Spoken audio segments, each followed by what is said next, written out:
Post packed up and flew back home to the Netherlands. He returned to his Maastricht University laboratory where he got back to work, quietly ushering his expensive little burger into its next phase. And then nothing. Silence. A couple years ticked by and nobody heard much more about cell-cultured meat. Meanwhile, the general public began to catch wind of high-tech plant-based burgers made by the likes of Beyond Meat and Impossible Foods, imitation meat that put traditional garden-variety black bean patties to shame as they were marched into grocery stores and showed up on the menus of high-end restaurants, like David Chang's Momofuku Nishi in New York's moneyed Chelsea neighborhood, and eventually fast food chains as commonplace as Burger King. But the science didn't stop, and slowly cultured meat began to creep back into the public consciousness. Post founded his own company and called it Mosa Meat.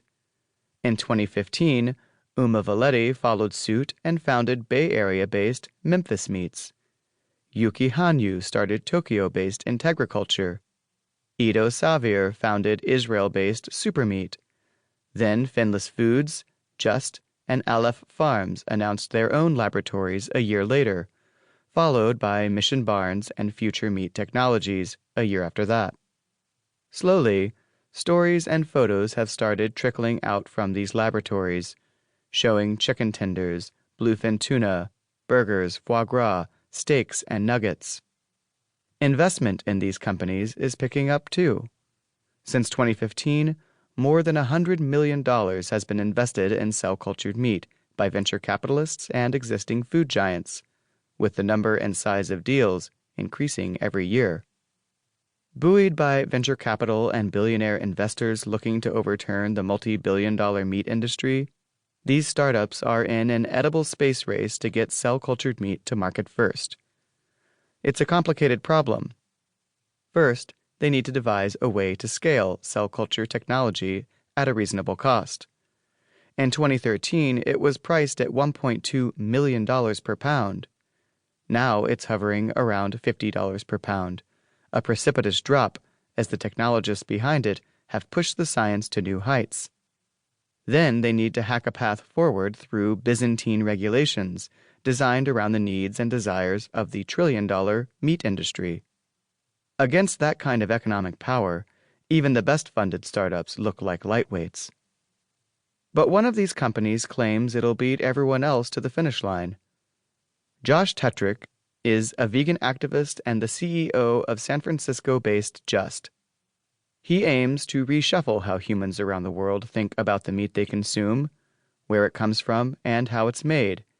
And he has one big advantage over his competition. He's the only one who actually knows how to run a food company.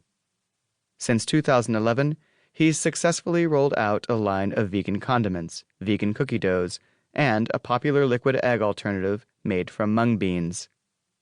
Those have been adopted globally by stores and restaurants. He has already established relationships up and down the food supply chain and the industry know-how to more easily get future food products onto the market, where they'll go head-to-head with the conventional meats we've always known. And he's investing, heavily, in the science behind cell-cultured meat, building an on-site laboratory with a staff of about a dozen scientists who are experts in this new field. The science is complex. The $1.8 trillion meat market is hyper-competitive. The stakes are high. If he messes up, it could scramble the rollout of one of the most promising answers to the climate crisis yet. But if he succeeds, it could begin a revolution. Chapter 1. Digging In. I slide my pen and notepad to the side. It's a sunny afternoon in 2018. Scooting my metal stool up to the edge of a tabletop in Just's impressive food laboratory, I peer around me. This thing I'm waiting to see is supposed to be the powder keg that sets off a culinary shift.